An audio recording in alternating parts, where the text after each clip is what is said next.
11 январи соли 2016 агенти иттилооти Азия Плюс бо ишора ба сардори раёсати иттиҳодияҳои динии кумитаи оид ба танзими анъанаҳои миллӣ ва ҷашну маросимҳо Ҳусейн Шокиров хабар дод. ҳукумати Тоҷикистон қарор баровард ки минбаъд шаҳрвандони синнашон ба 40-солагӣ нарасида сафари ҳаҷ карда наметавонанд. бо ин ба шахсони калонсоли кишвар имкон дода мешавад ки аз ҳама пештар муқаддасоти ислом яъне зиёрати ҳаҷро барпо намоянд. ҳаҷ ин яке аз рукнҳои ислом ва оини ибодат аст ки Аллоҳи бузург барои мо фарз гардонидааст. чӣ гуна иҷро кардани воҷибот ва суннатҳои ин фарзияи бузургро паёмбари дӯстдоштаи мо Муҳаммад саллаллоҳу алайҳи ва саллам баён карда нишон додаанд ки дар он ба синну сол ягон маҳдудияте муқаррар нашудааст. ҳар як мусулмони ба ин сафар имконият дошта метавонад аркони ин ибодати бузургро барпо намояд. аммо имрӯз тоғутоне ҳастанд ки фикри худро аз қонунҳои муқаррарнамудаи Аллоҳи таоло болотар тасаввур карда ҳар қонунеро ки ба худашон писанд аст бароварда татбиқ менамоянд. агар пеш тоғут раҳмон ба таъқиб, дастгиркунӣ, шиканҷа ва куштори муслимони даъватбар дар ҳабсхонаҳояш аҳамияти хос дода бошад, имрӯз ин фиръавн ҳар як мусалмонеро ки барпои аркони динашро оғоз карда истодааст таъқиб менамояд.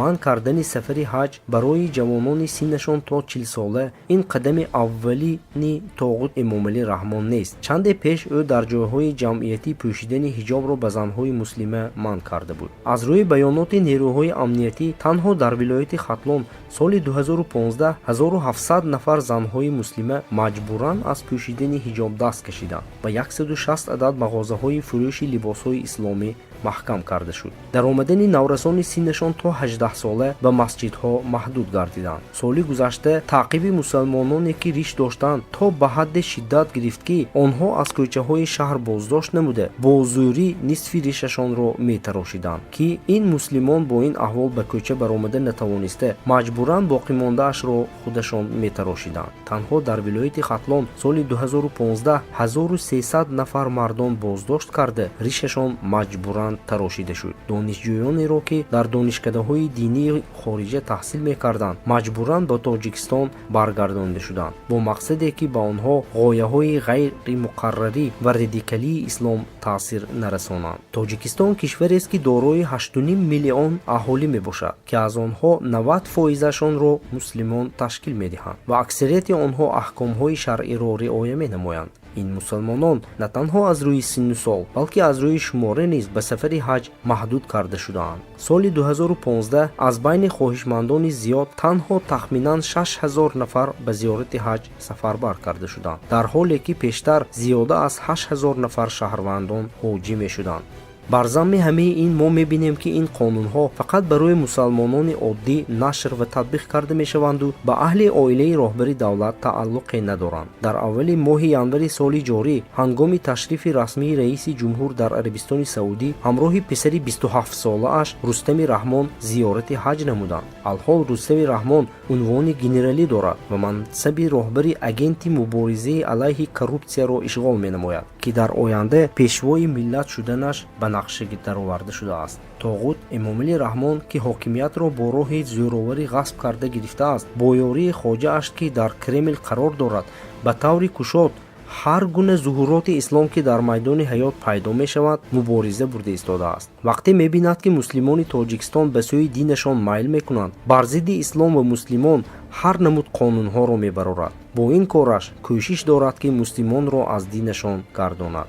муаммои таъқиби мусалмонони кишвар танҳо бо фаъолият барои аз нав барпокунии ҳаёти исломӣ дар давлати исломӣ бо роҳбарии халифаи росткор ҳал мегардад. барои ин ҳатман лозим аст ки бо тариқати паёмбарамон Муҳаммад саллаллоҳу алайҳи ва саллам фаъолияти фикрӣ сиёсӣ бурда шавад. бо барпошавии хилофате ки шариат муқаррар кардааст, муаммоҳои маҳдудияти синну сол, миқдори сафарбаркунии хоҳишмандони зиёрати ҳаҷ, пӯшидани ҳиҷоб дар ҷойҳои ҷамъиятӣ, даромадани наврасон ба масҷидҳо ва рӯёби дигар аҳкомҳои шаръӣ ки аз тарафи Аллоҳи азза ва ҷалла муайян шудааст ҳал мегардад.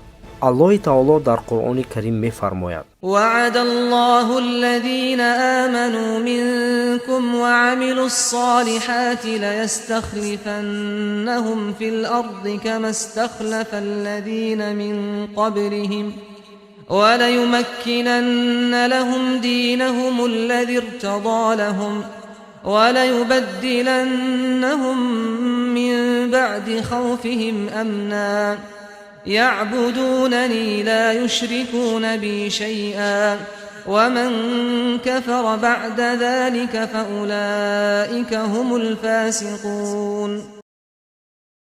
خدا به کسانی که از شما ایمان آوردند و کارهای شایسته کردند وعده داد که در روی زمین جانشین دیگرانشان کند، همچنان مردمانی را که پیش از آنها بودند جانشین دیگران کرد و دینشان را که خود برایشان پسندیده است استوار سازد و وحشتشان را به ایمنی بدل کند. مرا می پرستند و هیچ چیز را به من شریک نمی کنند و آنها که از این پس ناشکری کنند نافرمانانند.